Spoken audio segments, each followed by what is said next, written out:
اعوذ باللہ من الشیطان الرجیم بسم اللہ الرحمن الرحیم ربی یسر ولا تعسر وتمم بالخیر۔ تاریخ طبری جلد اول کا ہم مطالعہ کر رہے ہیں۔ آج کے ایپیسوڈ میں ہم موسیٰ علیہ السلام اور ہارون علیہ السلام کا فرعون کے دربار میں جانا اور جادوگروں سے مقابلہ اس کے بارے میں ہم بات کریں گے۔ رات کے وقت فرعون کے پاس پہنچے، دروازہ کھٹکھٹایا، فرعون گھبرا گیا اور اس کے سارے پہرے دار بھی گھبرا گئے۔ فرعون نے کہا، اس وقت میرے دروازے پر دستک دینے والا کون ہے؟ دربانوں نے جھانک کر دیکھا، ان دونوں سے بات ہوئی۔ موسیٰ علیہ السلام نے فرمایا کہ میں اللہ تعالیٰ کا پیغمبر ہوں۔ یہ سن کر دربان اور زیادہ گھبرا گئے۔ وہ فرعون کے پاس پہنچے اور کہا کہ باہر ایک مجنون انسان کھڑا ہے جس کا کہنا یہ ہے کہ اللہ کا پیغمبر ہے۔ فرعون نے کہا، اسے اندر بلاؤ۔ موسیٰ علیہ السلام اندر چلے گئے اور فرمایا کہ میں اللہ کا پیغمبر ہوں اور بنی اسرائیل کو میرے ساتھ بھیج دو۔ فرعون نے انہیں پہچان لیا اور کہا، میں نے تمہارے بچپن میں تمہاری پرورش نہیں کی، اور کیا تو نے زندگی کے کتنے سال ہمارے ہاں نہیں گزارے، اور تو نے اپنا ایک اور کام بھی کیا تھا، اور تو بڑا ہی ناسپاس ہے۔ موسیٰ علیہ السلام نے جواب دیا کہ وہ حرکت اس وقت مجھ سے سرزد ہوئی تھی اور میں غلطی کرنے والا ہوں، اور مجھے خطرہ محسوس ہوا کہ تمہارے ہاتھ سے فرار ہو گیا۔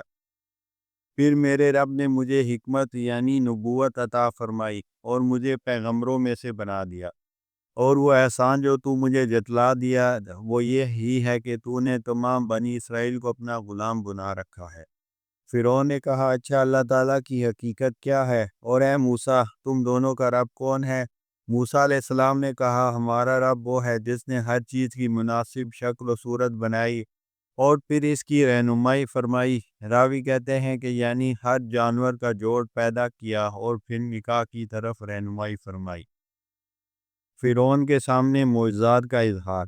پھر فرعون نے کہا کہ اے موسیٰ، اگر تیرے پاس کوئی نشانی ہے تو دکھا، اگر تو سچوں میں سے ہے۔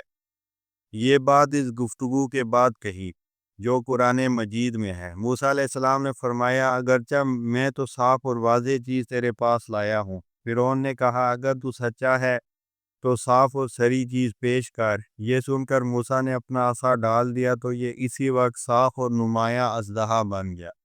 اس کا منہ کھلا ہوا تھا اور اس کا نچلا حصہ زمین پر تھا اور منہ محل کی بلند دیواروں کی طرف تھا۔ پھر وہ اژدہا فرعون کی طرف بڑھا تاکہ اسے نگل جائے۔ فرعون گھبرایا اور بھاگا، وہیں اس کا پاخانہ نکل گیا۔ وہ چلایا کہ موسیٰ علیہ السلام، اسے پکڑو، میں آپ پر ایمان لاتا ہوں اور بنی اسرائیل کو آپ کے ساتھ بھیج دوں گا۔ موسیٰ علیہ السلام نے اسے پکڑ لیا تو وہ عصا بن گیا۔ پھر موسیٰ علیہ السلام نے اپنا دایاں ہاتھ گریبان میں ڈالا، جب نکالا تو وہ بالکل سفید تھا۔ اس کے بعد موسیٰ علیہ السلام واپس آ گئے اور فرعون نے ایمان لانے اور بنی اسرائیل کو بھیجنے سے انکار کر دیا۔ خدا کو دیکھنے کے لیے محل بنانے کا حکم۔ فرعون نے اپنی قوم سے کہا، اے اہل دربار، مجھے تو اپنے سوا تمہارا کوئی معبود معلوم نہیں ہوتا۔ اے حامان، تم میرے لیے مٹی کو آگ میں پکواؤ اور اینٹیں تیار کرو، اور پھر ان سے میرے لیے محل تعمیر کراؤ تاکہ میں موسیٰ کے خدا کی ذرا ٹو لگاؤں۔ جب فرعون کا محل تیار ہوا تو فرعون اس پر چڑھا اور اوپر کی طرف تیر پھینکنے کا حکم دیا۔ جب وہ تیر واپس آیا تو خون آلود تھا۔ یہ دیکھ کر فرعون نے کہا کہ میں نے موسیٰ علیہ السلام کے خدا کو قتل کر دیا ہے، نعوذ باللہ۔ قرآن مجید کی آیت فَأَوْقِدْ لِي يَا حَامَانُ عَلَى الطِّينِ کے تحت حضرت قتادہ سے مروی ہے کہ سب سے پہلے جو اینٹیں پکوائی گئیں ان سے محل تعمیر کیا گیا۔ فرعون کے دربار میں ابن اسحاق فرماتے ہیں کہ موسیٰ علیہ السلام مصر سے جانے کے بعد دوبارہ لوٹ آئے اور اپنے بھائی کے ساتھ مل کر فرعون کے دروازے پر پہنچے اور اندر جانے کی اجازت لے رہے تھے کہ ہم اللہ کے پیغمبر ہیں، ہمیں فرعون کے پاس جانے دو۔ بعض روایات میں ہے کہ وہ 2 سال تک اجازت لیتے رہے کہ ہم اللہ تعالیٰ کے پیغمبر ہیں اور واپس آ جاتے۔ کوئی شخص فرعون کے بارے میں کچھ نہ کہتا، حتیٰ کہ ایک مزاحیہ شخص فرعون کے پاس آیا اور کہا، اے بادشاہ، دروازے پر ایک شخص موجود ہے جو عجیب باتیں کرتا ہے۔ اس کا خیال ہے کہ معبود آپ کے علاوہ کوئی اور ہے۔ فرعون نے کہا اسے اندر بلاؤ۔ موسیٰ علیہ السلام اپنے بھائی ہارون کے ساتھ اندر داخل ہوئے۔ آپ کے ہاتھ میں عصا تھا۔ جب فرعون کے پاس پہنچے تو کہا کہ میں اللہ کا پیغمبر ہوں۔ فرعون نے موسیٰ علیہ السلام کو پہچان لیا اور کہا کہ کیا ہم نے تمہاری پرورش نہیں کی اور تم نے کتنے سال ہمارے ساتھ نہیں گزارے، اور تو نے اپنا ایک اور کام بھی کیا تھا اور تو بڑا ہی ناسپاس ہے۔ موسیٰ علیہ السلام نے کہا کہ وہ حرکت مجھ سے سرزد ہوئی تھی اور اس وقت میں غلطی کرنے والوں میں سے تھا، یعنی میں نے اس وقت خطا کرنے کا کوئی ارادہ نہیں کیا تھا۔ پھر موسیٰ علیہ السلام کی طرف متوجہ ہوئے اور اس کے احسان جتلانے کے جواب میں فرمانے لگے، اور وہ احسان جو تو مجھ پر جتلا رہا ہے وہ یہ ہی ہے کہ تو نے سارے اسرائیل کو اپنا غلام بنا رکھا ہے، یعنی اس طرح غلام بنا رکھا کہ ان کے بیٹے بھی چھین لیے، جسے چاہتا غلام بنا لیتا ہے، جسے چاہا قتل کرا دیتا ہے، اور یہ بات مجھے آپ کے ہاں لائی ہے۔ فرعون نے کہا اچھا تو یہ بتاؤ کہ اللہ تعالیٰ کی حقیقت کیا ہے، یعنی جسے تم اپنا خدا کہتے ہو اس کی صفات کیا ہیں؟ موسیٰ علیہ السلام نے جواب دیا کہ وہ میرا پروردگار ہے، آسمانوں اور زمین کا مالک اور ان چیزوں کا جو ان کے درمیان موجود ہیں، بشرط ہے کہ تم یقین کرو۔ فرعون نے اپنے گرد و پیش کے مصاحبین سے کہا کیا تم اس کی بات سن رہے ہو؟ گویا آپ کی بات کا انکار کر رہا ہو۔ فرعون کا یہ انداز دیکھ کر موسیٰ علیہ السلام نے فرمایا وہی تمہارا پروردگار ہے، یعنی اس نے تمہیں بھی پیدا کیا ہے اور تمہارے آباء و اجداد کو بھی پیدا کیا ہے۔ فرعون نے کہا کہ یہ جو تمہارا رسول تمہارے لیے بھیجا گیا بلا شبہ دیوانہ ہے، یعنی اس کا دعویٰ درست نہیں کہ میرے سوا بھی کوئی معبود ہے۔ یہ سن کر موسیٰ علیہ السلام نے فرمایا کہ وہی مشرق و مغرب اور ان دونوں کے درمیان ہے، ان سب کا پروردگار ہے، اگر تم کچھ سمجھ رکھتے ہو تو۔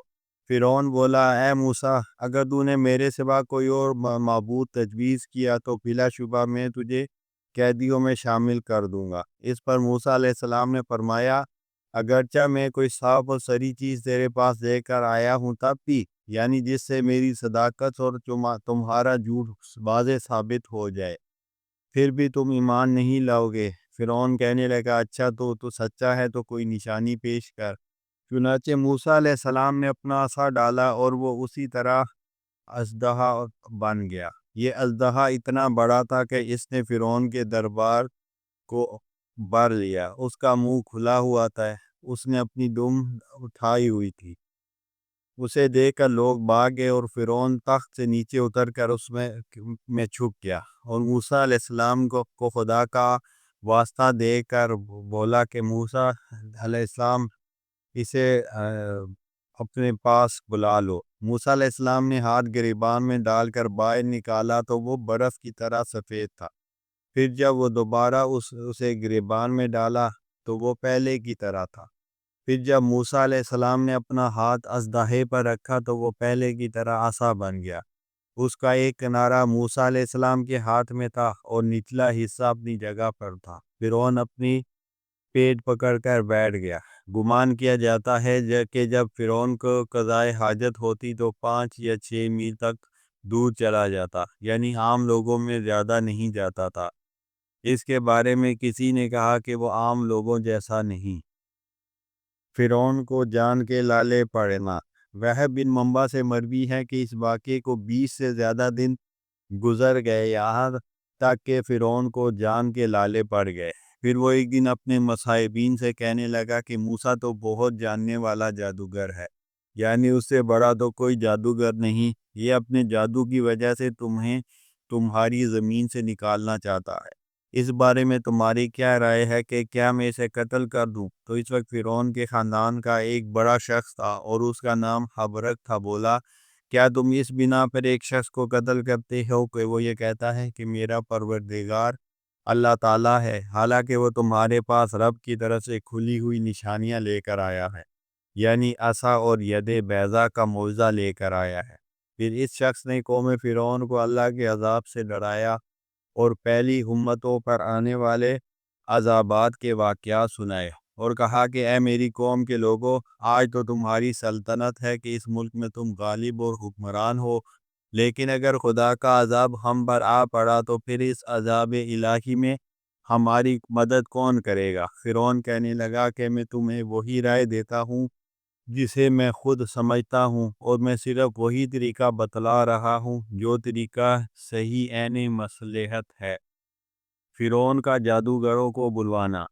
فرعون کے مصاحبین کہنے لگے، جب موسیٰ علیہ السلام نے خدا کی بادشاہت میں کمزوری پیدا کرنے کی کوشش کی ہے، لہذا اے فرعون، تو موسیٰ اور اس کے بھائی کو کچھ مہلت دے اور مختلف شہروں میں اپنا پیغام رسا بھیج دے کہ وہ ہوشیار جادوگروں کو تیرے پاس لے آئیں، تاکہ شاید وہ اپنے جادو کے زور سے وہ کر سکے جو اس نے کیا ہے۔ جب موسیٰ اور ہارون نے اس کے درباریوں کا یہ رد عمل دیکھا تو وہاں سے واپس لوٹ آئے، اور فرعون اپنے دربار میں بڑا جمان رہا۔ اس نے ملک کے تمام جادوگروں کو بلایا، یہاں تک کہ اس نے 15,000 جادوگر بلائے۔ جب تمام جادوگر جمع ہوئے تو انہیں اپنا حکم سناتے ہوئے کہا کہ ہمارے ہاں ایک ایسا جادوگر آیا ہے کہ اس جیسا ہم نے کبھی نہیں دیکھا۔ اگر تم اس کا مقابلہ کر کے اس پر غالب آ جاؤ تو ہم تمہارا اکرام کریں گے، انعام دیں گے اور اپنے دربار میں خاص مقام عطا کریں گے۔ جادوگر کہنے لگے، کیا آپ واقعتاً ایسا کریں گے؟ فرعون بولا، ضرور کروں گا۔ اس پر جادوگروں نے کہا کہ آپ ہمارے اور موسیٰ کے درمیان مقابلے کی تاریخ رکھیں۔ جادوگروں کے نام۔ ان جادوگروں میں بڑے بڑے 4 جادوگر تھے۔ نمبر 1 شاتور، نمبر 2 آدور، نمبر 3 خطحت، نمبر 4 مصفح۔ یہ وہی ہیں کہ جب موسیٰ علیہ السلام کے مقابلے کے دوران انہوں نے اللہ تعالیٰ کی کھلی نشانی کا مشاہدہ کیا تو فوراً ایمان لے آئے، بلکہ اس مقابلے کے تمام جادوگر ہی ایمان لے آئے۔ جب انہیں قتل کرنے اور سولی پر چڑھانے کی دھمکی دی تو ان جادوگروں نے کہا، ہم ان صاف دلائل کے مقابلے میں جو ہم تک پہنچ چکے ہیں اور اس خدا کے مقابلے میں جس نے ہمیں پیدا کیا ہے تمہیں ہرگز ترجیح نہیں دیں گے، تو نے جو کچھ کرنا ہے کر دا۔ جادوگروں سے مقابلے کا دن۔ چنانچہ جادوگروں کو بلانے کے بعد فرعون نے موسیٰ علیہ السلام سے کہا، اے موسیٰ، اب ہم تیرے مقابلے میں جادوگر لائیں گے۔ تو اپنے اور اب ہمارے درمیان ایک ایسا وعدہ ٹھہرا جس کی خلاف ورزی ہم نہ کریں گے اور نہ تو کرے گا۔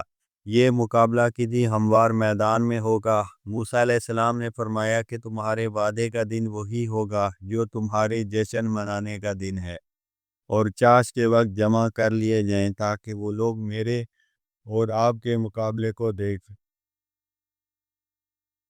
اسٹیڈیم میں لوگوں کا رش۔ چنانچہ فرعون نے لوگوں کو جمع کیا اور پھر جادوگروں سے کہا، مقابلے کے لیے صفیں باندھ کر آؤ، اور وہی کامیاب رہا جو غالب آیا۔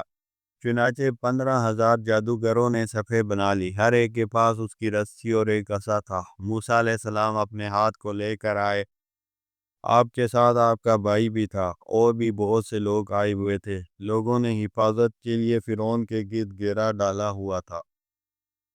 جادوگروں کی شعبدہ بازی کا آغاز۔ مقابلے سے پہلے موسیٰ علیہ السلام نے جادوگروں سے فرمایا، تمہارے لیے خرابی ہو، اللہ تعالیٰ پر جھوٹ اور افطرا نہ باندھو، کہیں ایسا نہ ہو کہ اللہ تعالیٰ تم کو کسی عذاب سے بالکل تباہ و برباد کر دے۔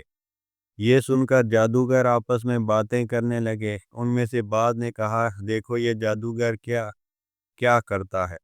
پھر سرگوشی کرتے ہوئے ایک دوسرے سے کہنے لگے، بے شک یہ دونوں جادوگر ہیں، ان کی خواہش یہ ہے کہ اپنے جادو کے زور سے تمہیں تمہارے ملک سے باہر نکال دیں اور تمہاری بہترین اور شائستہ تہذیب کو اٹھا لیں۔